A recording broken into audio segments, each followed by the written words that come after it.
করবি গাছের কাটিং এই বর্ষার সময় কিভাবে করবি গাছের কাটিং করব এই আগস্ট মাসে। এই করবি গাছের পাতা এরকম হয়। এটা হচ্ছে লাল করবি গাছ। এটা অল সিজন, কিন্তু এটা এই বর্ষাতে খুব ভালো ফুল দেয়। শীতকালে এর ফুল একটু কমে যায়, বিশেষ করে শীতকালে ডিসেম্বর জানুয়ারি মাসে ফুল খুবই কম হয়ে যায়, থাকি না বললে চলে। তবে সেই সময় এই গাছের ক্ষেত্রে হার্ড পুলিং, কাটাই ছাঁটাই মনে করতে হয়। আর ফেব্রুয়ারি মার্চ মাসে আবার নতুন করে গজি ফেলে সেই কাটিং জায়গা থেকে গাছ ঝোপালো আকারে হয়। ডগ যত বেরোয় তত ডগে ফুল আসে। ফুল ফোটার টাইম এপ্রিল থেকে শুরু হয়ে যায়, ধীরে ধীরে বর্ষায় পুরো ফুল ভরে যায়। এই সময় আবার এইভাবে ডাল থেকে আমরা নতুন প্ল্যান্ট তৈরি করতে পারি। এই করবি, এটা হচ্ছে করবির লাল ফুল। করবি পিঙ্ক কালারও পাওয়া যায়, আবার ডিপ কালারেরও, ডিপ পিঙ্কও পাওয়া যায়। এইভাবে করবির ভ্যারাইটিস আমি সময় সময় দেখাবো। এটা আমি লাল করবির কাটিং কীভাবে হয় দেখাচ্ছি। সবের ক্ষেত্রে কাটিংয়ের পদ্ধতি একই, রং যাই হোক। এটা আমি করবি গাছের ডাল, শক্ত সামর্থ্য, একটু পুরানো ডাল কাটলে ভালো হয়। এই ডালটা কাঁচিতে কেটে নিয়েছি। তার আগে কাঁচিটা একটু স্টেরিলাইজ করে নিয়েছিলাম। আমরা অনেকভাবে স্টেরিলাইজ করতে পারি। আমরা এটা ডেটল দিয়েও স্টেরিলাইজ করতে পারি, আবার অ্যালোভেরার যে জেল আছে এই জেলটা এইভাবে জেলটা নিয়ে আমরা এই কাঁচিতে এইভাবে লাগিয়ে দিতে পারি। কাটিংয়ের ক্ষেত্রে হাত ও সাবান দিয়ে ধুয়ে নিতে হয়। আর এখন আমি বালির মধ্যে কিভাবে কাটিংটার রুট আসার জন্যে কিভাবে এটাকে আমি বালির মধ্যে প্রতিস্থাপন করবো সেটা দেখাবো। আমি এখানে অ্যালোভেরা গাছ একটা তৈরি করে রাখলে বাড়ির মধ্যে বা আমরা বাগানের মধ্যে, সেই পাতাটা কেটে নিলে ভিতরে জেল পাওয়া যায়। সেই জেলটা অ্যান্টি ফাঙ্গাসে কাজ করে। এইভাবে আমি জেলটাকে এইভাবে ঘষলেই চলে আসে ভিতর থেকে। এইভাবে জেলটা ভালো করে লাগিয়ে দিলাম 2-3 ইঞ্চি, যতটা আমি মাটির মধ্যে রাখবো বা বালির মধ্যে রাখবো। বিশেষ করে কাটিং অংশটা ভালো করে দিতে হবে। আর এই মাথার দিকে যেহেতু আমি কাটিনি, সেহেতু এখানে দেওয়ার প্রয়োজন নেই।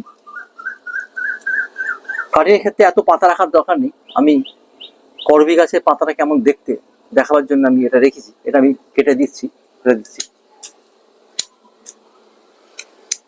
কাটিংয়ের ক্ষেত্রে বেশি পাতা রাখার দরকার নেই, 1-2 পাতা রাখলে চলে। যে জায়গাগুলো কাটলাম সেখানে আমি জেল লাগিয়ে দিলাম। অ্যালোভেরা জেল অ্যান্টি ফাঙ্গাসের কাজ করে। এর বদলে আপনি সাপ, সাপ একটা ডাস্ট পাওয়া যায়, সেটাকে একটু জলে গুলে লাগিয়ে দিতে পারেন, একটু স্কাই কালারের। আর এখানে রুট হরমোনও দেওয়া যায়। রুট হরমোন দিলে রুটটা একটু জলদি বেরোয়। তবে কম খরচে রুট যদি আমি আনতে পারি সেটাই ভালো। এটা সবথেকে কম খরচে রুট আমার ব্যাপারে বললাম। এই একটা ডাল শক্ত সামর্থ্য ডাল। আর একটা ডাল সবসময় খেয়াল রাখতে হবে কোন দিকটা নিচে কোন দিকটা উপরে। উপর দিকটা ঘুরিয়ে দিলে হবে না, এটা নিচের দিকে একটু মার্কিং করে রেখেছি আমি। এখানেও আমি এই অ্যালোভেরা জেল একটু ভালো করে লাগিয়ে 2-3 ইঞ্চি জায়গা লাগিয়ে 1 মিনিট 2 মিনিট এভাবে রেখে দিলাম। এটাও এইভাবে কাটিং করে নিয়েছি আগেই। এইভাবে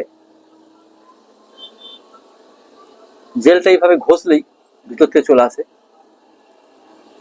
এইভাবে লাগিয়ে দিলাম।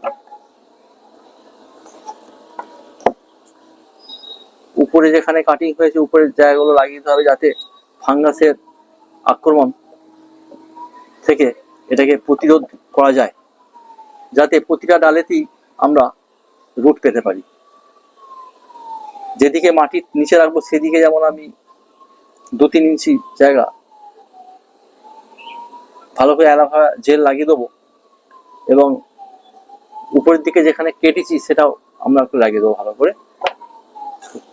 এগুলোতে রুট আসার চান্স কম, এটা একটু কচি ডগ, তবু আমি যখন কেটেছি তখন দিয়ে দিচ্ছি। এটাকে আমি প্রতিস্থাপন করব, তবে দেখতে হবে একটু পুরানো ডাল হলে ভালো। একবারে কচি ডালগুলো আমরা রাখি না, তাতে রুট আসার চান্স কম থাকে। তবে যখন কাটা হয়ে গেছে তখন দিয়ে দেই ভালো। এটাকেও দিয়ে দিলাম, এটাও একটু কচি ডগ আছে, এইভাবে দিয়ে দিলাম। এইভাবে অ্যালোভেরা জেল ভালো করে দিয়ে, যে সৌ ডাল হয় এইভাবে একটু চাপ দিলে ভিতর থেকে চলে আসবে। যেভাবে হোক লাগিয়ে দিলে চলে। এবার দেখুন, আমি একটা টব নিলাম এইভাবে, এরকম নিচে ফাঁকা আছে ড্রেনেজ হওয়ার জন্য জল। আমি এখানে বালি ভরে দেবো। বালি ধরার আগে কিছু পাথর আমরা বিল্ডার্সের থেকে এরকম পাথর পেতে পারি, 1/2 ইঞ্চি পাথর। তো যেহেতু এখানে হোলগুলো ছোট আছে, এই পাথরের সাফিসিয়েন্ট। যদি মাটির টবে বড় হোল থাকে, সেখানে একটা খোলাম প্লেটের মতো খোলাম কাটা দিয়ে দিতে হবে। তার উপরে আমরা 1/2 ইঞ্চি পাথরের একটা লেয়ার, 1/2 ইঞ্চি আর 1/2 ইঞ্চি বালি। যাই এখানে আমরা পাথর দিয়ে দিচ্ছি।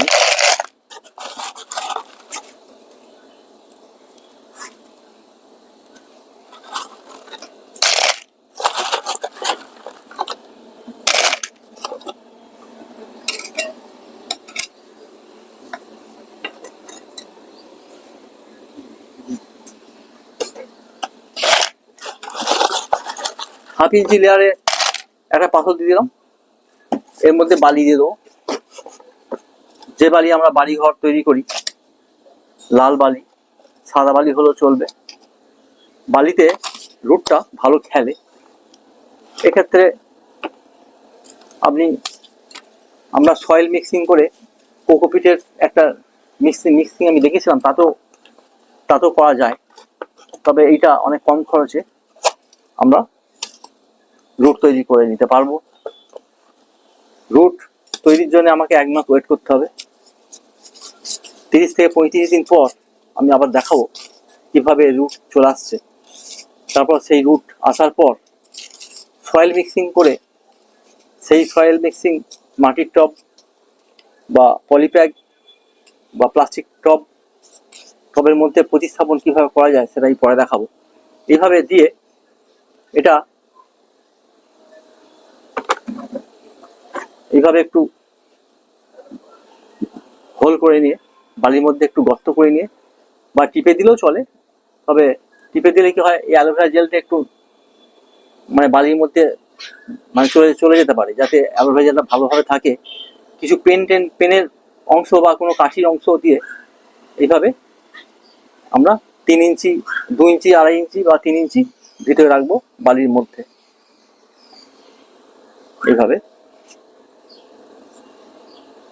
যতক্ষণ আমি রেডি করেছিলাম,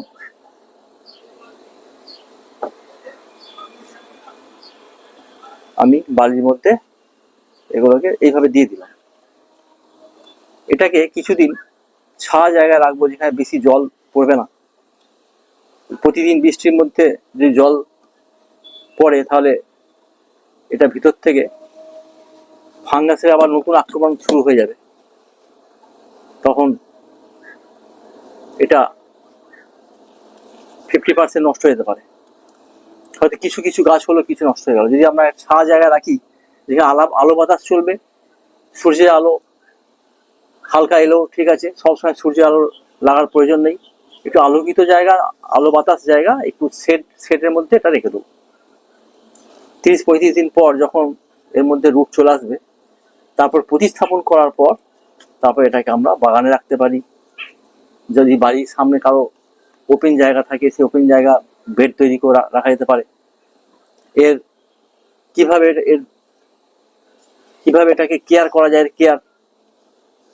কেয়ার কিভাবে নেওয়া যায়, এর ওষুধের ব্যাপারে পরে আমি যখন সয়েল মিক্সিং করে প্রতিস্থাপন করে তার পেস্টিং সম্বন্ধে আইডিয়া যে নলেজ আছে দেবো, এবং রোগ প্রতিরোধ থেকে কিভাবে এটাকে বাঁচানো যায় সেটাও বলবো।